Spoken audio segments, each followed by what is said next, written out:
बाबा रामदेव जी हमारे साथ सीधे जुड़ गए हैं दिल्ली से। दिल्ली में आज वो है मैराथन प्रेस कॉन्फ्रेंस करी है और वहां पर उन्होंने खुलकर नरेंद्र मोदी के नाम के समर्थन का ऐलान किया है। बाबा रामदेव जी, आपका इंडिया न्यूज में बहुत बहुत स्वागत है। मेरा पहला और सीधा सवाल, नरेंद्र मोदी का नाम गोवा की नेशनल एग्जीक्यूटिव के पहले एकाएक उछाल देना, बाबा रामदेव को लगता नहीं कि ये बॉलिंग डालने में उनसे कोई चूक हो गई है? देखिए, हम कोई ना क्रिकेट खेल रहे हैं और क्रिकेट में तो बहुत घोटाला है। हम तो साफ साफ बात कर रहे हैं कि देश में जितने भी आज तक जनमत सर्वेक्षण हुए हैं, हमने लाखों किलोमीटर की यात्रा करके और करोड़ों लोगों से जो मुलाकात की है, हमने वो एक सत्य कहा है। तो क्या सत्य कहना गुनाह है?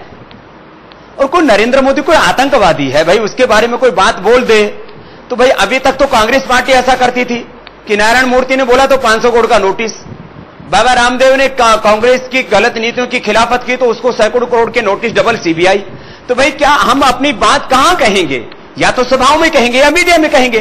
तो मैंने मोदी जी के बारे में बात कहकर के कोई गुनाह नहीं किया, बल्कि 67 सालों से एक पार्टी इस देश में जो गुनाह कर रही है और इस अपनी गलत आर्थिक नीतियों के कारण से इस देश में जो महंगाई, बेरोजगारी, गरीबी बढ़ाई और लाखों करोड़ के घोटाले किए हैं, एक राजनीतिक शून्य इस देश में पैदा हो गया है। लगता नहीं कोई प्रधानमंत्री है। ऐसी परिस्थितियों में एक ऐसा व्यक्ति है जो सरकार के खिलाफ जो सारा गुस्सा, घृणा, आक्रोश है, उसको वोट में तब्दील करके एक स्थायी और मजबूत सरकार दे सकते हो तो नरेंद्र भाई मोदी है। ये निर्विवादित बात है।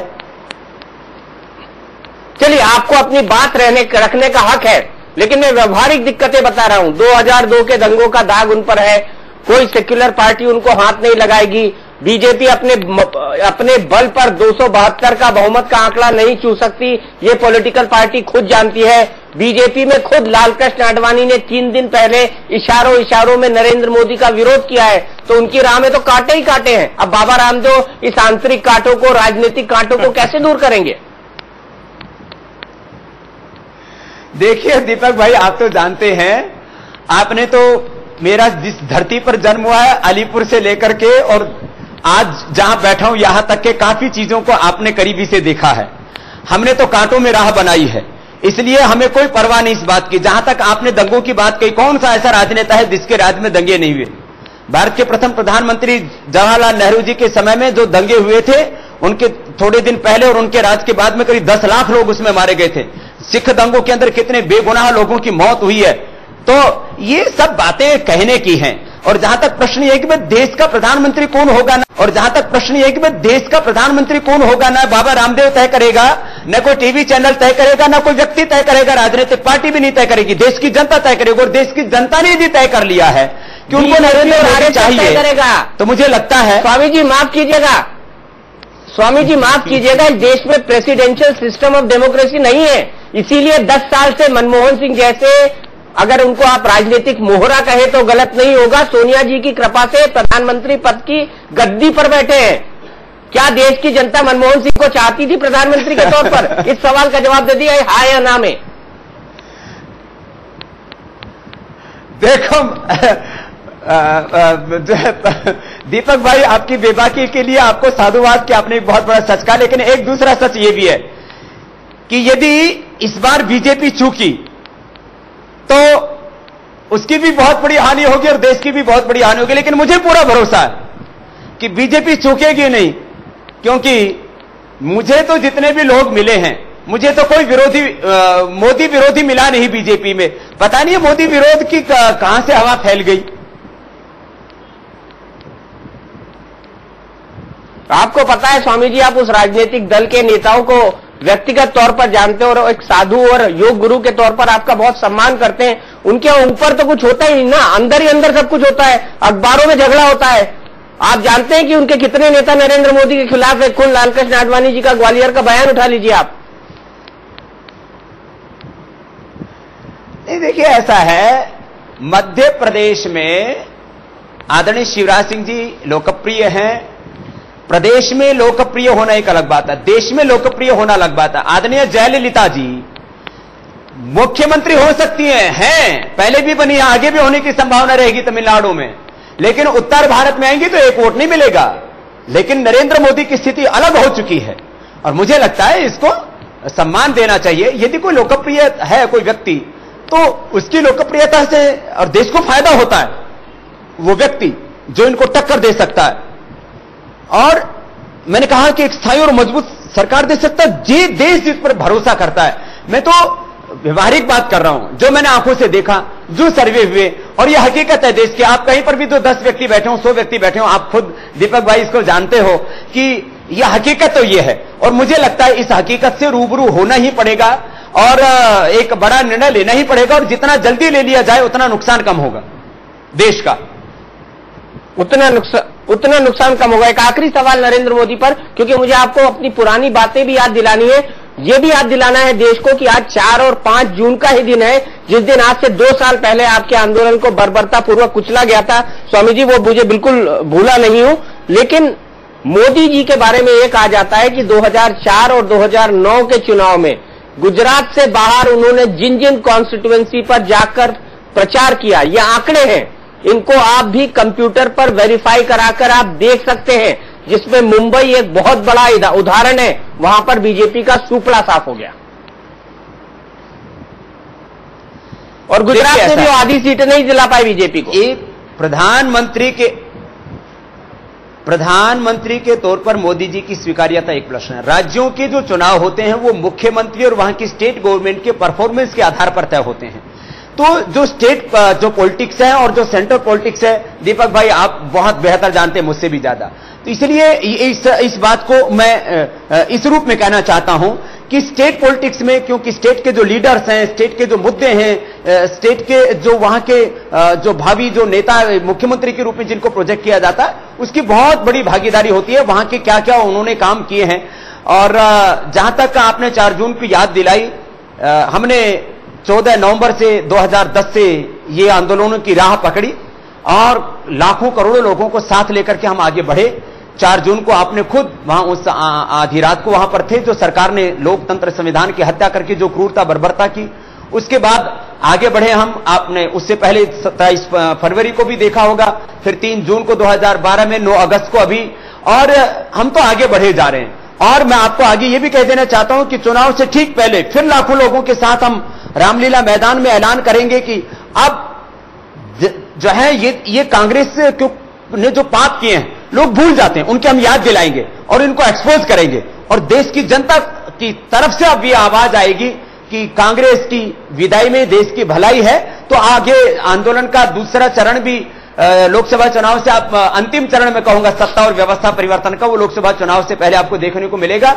हम लड़ेंगे, संघर्ष करेंगे और विजय मिलेगी देश के लोगों को, जो जिन मुद्दों को लेकर, चाहे वो काला धन था, भ्रष्टाचार और बलात्कार, तमाम जो आर्थिक और सामाजिक अन्याय इस देश में, जो जल जंगल जमीन सब कुछ लूट लिया, पूरा देश तबाह कर दिया, नर्क बना दिया, ये सब चीजें ठीक होंगी, लेकिन वक्त तो लगेगा और हम संघर्ष करने के लिए तैयार हैं।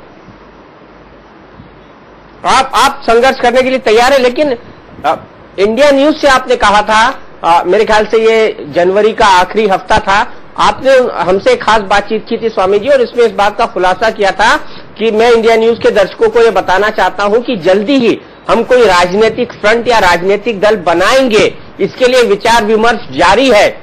आज जिस तरह से नरेंद्र मोदी को आपने समर्थन दिया है, उससे मान ले कि बाबा रामदेव अब कोई राजनीतिक गठबंधन या राजनीतिक दल नहीं बनाने जा रहे हैं 2014 के चुनाव के लिए। दीपक भाई, आपने बहुत बड़ा प्रश्न किया है, इसलिए मैं बहुत थोड़े शब्दों में, मैंने हमेशा बेबाकी से बात की है, साफ साफ बात की, लेकिन यहां पर मैं थोड़ा सा मैं इसलिए थोड़ा सा इसमें जो है कूटनीतिक भाषा का इस्तेमाल करना चाहूंगा। डिप्लोमेटिक भाषा का मुझे बोलनी पड़ेगी, यह वक्त का तकाजा है। मैंने राजनीतिक विकल्प के रास्ते बंद नहीं किए हैं। वो राजनीतिक विकल्प क्या होगा, उसका पूरा स्वरूप कब सामने आएगा, ये तो वक्त बताएगा, लेकिन बहुत बड़े परिवर्तन के लिए मैंने तैयारी की है। देश के लोगों को एक भरोसा दिलाया है, उनके भीतर एक विश्वास जगाया है। इस बारे में मैं अंतिम निर्णय आज नहीं दे पाऊंगा, लेकिन आप पूछते रहिए, इसका उत्तर जरूर मिल जाएगा लोकसभा चुनाव से पहले, और देश का उसमें भला होगा, ऐसा कुछ आपको उत्तर मिलेगा। नहीं, हम चाहते हैं देश का भला हो, क्योंकि देश का भला हर नागरिक चाहता है। लेकिन स्वामी जी, ये तो आपके मन में आया होगा ना कि एक पॉलिटिकल फ्रंट होगा या फिर एक पॉलिटिकल पार्टी। दीपक भाई, थोड़ा अब ये जो है मतलब समय से पहले हो गया है थोड़ा प्रश्न, कुछ समय के बाद इसका जरूर उत्तर मिल जाएगा आपको, मैं विश्वास दिलाता हूं। थोड़ा सा इंतजार करना पड़ेगा, क्योंकि आप तो हमेशा जो है नहीं, मेरा ये कहना है, मैंने बिल्कुल इंतजार किया। आपने मुझे उस वक्त 3 महीने कहा था, मैं सवाल आपसे 5 महीने बाद पूछ रहा हूं। नहीं, कुछ तो उत्तर मिल गया है। मैंने जो है, मैं कुछ भी एक शब्द बोलूंगा तो उसके अर्थ बहुत निकल जाएंगे, इसलिए मुझे इस मामले पर फूक फूक के कदम रखना पड़ रहा है। कुछ बड़े कड़े निर्णय मुझे लेने पड़ेंगे, मैं उनके लिए तैयार हूं। लेकिन जो हमने देश के लोगों में आशा जगाई है कि काला धन आएगा, भ्रष्टाचार मुक्त भारत बनेगा, ये व्यवस्था बदलेगी, इस दिशा में हम बड़ा कदम उठाएंगे, चाहे वो गठबंधन के जरिए हो, चाहे वो नए राजनीतिक विकल्प के जरिए हो, या क्या उसका स्वरूप होगा ये वक्त के साथ तय होगा। लेकिन इसमें एक बड़ा कदम जरूर हम उठाएंगे। लेकिन अगर मैं आज की प्रेस कॉन्फ्रेंस से निष्कर्ष निकालूं, क्योंकि सबको पता है लोकसभा चुनाव का काउंटडाउन शुरू हो चुका है, लोकसभा चुनाव कभी भी हो सकते हैं, कल महाराजगंज के चुनाव के रिजल्ट आने वाले हैं, उसके बाद लालू जी की तरफ जाती है जनता की, नीतीश कुमार की तरफ जाती है, उससे भी कांग्रेस का उत्साह बढ़ेगा, उससे भी ये मालूम पड़ेगा कि एनडीए की क्या स्थिति है, उससे भी मालूम पड़ेगा कि पार्टियों के बीच में क्या चल रहा है, कई सारे और उपचुनाव के परिणाम आने वाले। काउंटडाउन तो शुरू हो गया स्वामी जी, लेकिन अगर आज की प्रेस कॉन्फ्रेंस का ये नतीजा माना जाए, या ये इससे निष्कर्ष निकालूं कि बाबा रामदेव जी अब एड़ी चोटी का जोर लगाकर, चाहे राजनीतिक दल बनाकर, चाहे राजनीतिक गठबंधन बनाकर, चाहे एक विचारधारा को आगे लाकर, चाहे एक आंदोलन को आगे लाकर नरेंद्र मोदी को प्रधानमंत्री बनाने में जुट गए हैं, तो ये गलत नहीं होगा ना? दीपक भाई, आप इतने प्रबुद्ध पत्रकार हैं और ऐसे ऐसे निष्कर्ष निकाल लेते हैं जिसको चुनौती देना मुश्किल हो जाता है। इसलिए आपके मुंह में घी शक्कर, और नरेंद्र मोदी यदि प्रधानमंत्री बनते हैं तो इसमें आपत्ति क्या है? कोई आतंकवादी तो है नहीं, वो एक साधारण परिवार में पैदा हुए हैं, बचपन में उन्होंने ट्रेन के अंदर चाय के कप धोए हैं। एक साधारण परिवार में पैदा हुआ व्यक्ति जो पूरे हिंदुस्तान के लोगों का भला चाहता है, और वो इन बड़े बड़े राक्षसियों को, वर्तमान के रावण और कंसों को टक्कर दे सकता है। तो मुझे लगता है इसमें देश की भलाई होगी। लेकिन एक बात मैं अंत में कहना चाहता हूं, कुछ सामंतवादी सोच के लोग, कुछ अधिनायकवादी सोच के लोग, उनको शायद मोदी जी हजम नहीं हो पा रहे। मुझे लगता है उनको कपालभाति करने चाहिए, जिससे उनका डाइजेशन ठीक हो जाए। मोदी की लोकप्रियता आडवाणी जी को भी नहीं हजम हो पा रहे, और जिनका दिमाग आडवाणी जी को भी नहीं हजम हो पा रहे, उनको अनुलोम विलोम करना चाहिए, जिससे कि वो दूसरों की उन्नति में अपनी उन्नति समझ सके। जैसे बाबा समझ रहे हैं कि मोदी आगे बढ़ता है और देश आगे बढ़ता है तो अपन प्रसन्न है।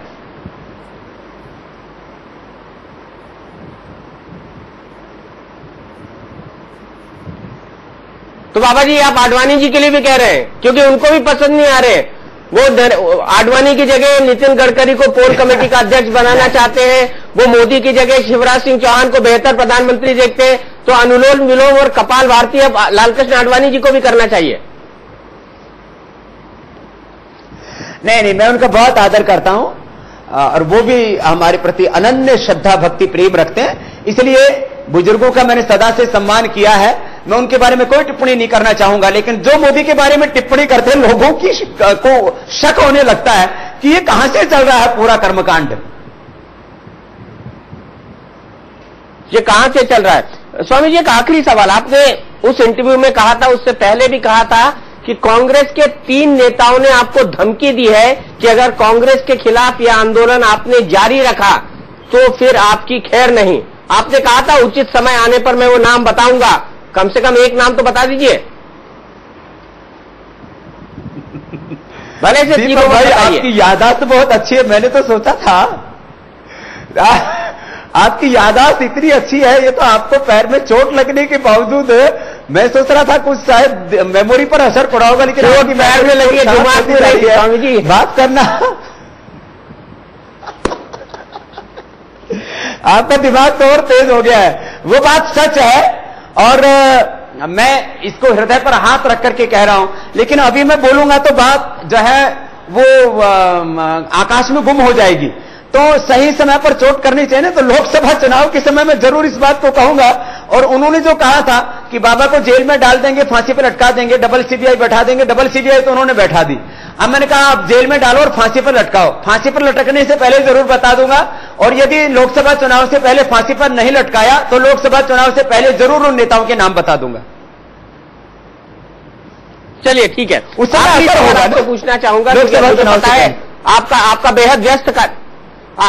बेहद व्यस्त कार्यक्रम है। आखिरी सवाल मैं आपसे पूछना चाहूंगा, और मेरा आखिरी सवाल यह है कि स्वामी रामदेव का आज से राजनीतिक लक्ष्य यह है, क्योंकि यह तारीख उनके लिए बेहद महत्वपूर्ण है, उनका राजनीतिक लक्ष्य यह है कि नरेंद्र मोदी देश के प्रधानमंत्री बने। अब उसके लिए चाहे उनको राजनीतिक गठबंधन बनाना पड़े, राजनीतिक पार्टी बनानी पड़े, किसी से भी समझौता करना पड़े कांग्रेस को छोड़कर, वो करेंगे। ये सच है कि नरेंद्र मोदी आज के युग के चंद्रगुप्त हैं, और उनको मैं नहीं, देश के करोड़ों लोग इस देश के सेनापति के रूप में, एक योद्धा के रूप में, देश के कर्णधार के रूप में देखना चाहते हैं। ये इस देश की हकीकत है। जो इसको नहीं समझेंगे वक्त उनको समझा देगा, लेकिन इस हकीकत को कोई नकार नहीं सकता। तो स्वामी जी तन मन और धन से अब नरेंद्र मोदी को प्रधानमंत्री बनाने के लिए लग जाएंगे? नहीं, मैं तो हृदय से आशीर्वाद उनके लिए, दुआएं उनके लिए प्रभु से मांग सकता हूं, और आप भी दिल से तो यही चाहते हैं कि देश में एक ऐसा प्रधानमंत्री बने जिसके होने से लगे कि देश में कोई प्रधानमंत्री है और जो देश को आगे ले जा सके। उस व्यक्ति ने विकास के द्वारा, साहस के द्वारा, सुशासन के द्वारा यह प्रमाणित किया। मतलब मैं ये जानना चाहता हूं कि अब आपका मिशन राजनीति या मिशन 2014 नरेंद्र मोदी को प्रधानमंत्री बनाना है, हाँ या ना?